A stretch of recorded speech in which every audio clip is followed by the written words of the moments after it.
வைக்கப்பட்ட இடம்.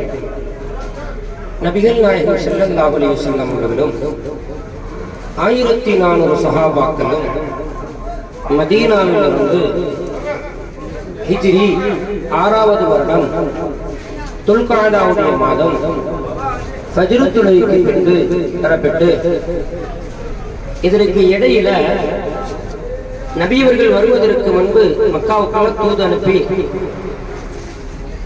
அந்த மக்கள் எல்லாம் தடுப்பதற்கு வந்த பொழுது மலையை மீறி நபியவர்களும் சஹாபாக்களும் ஜித்தாவுக்கு வந்து ஜித்தா வந்து இந்த இடத்துக்கு வந்துட்டாங்க.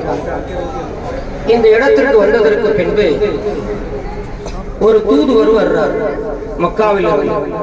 எதுக்காக வேண்டி?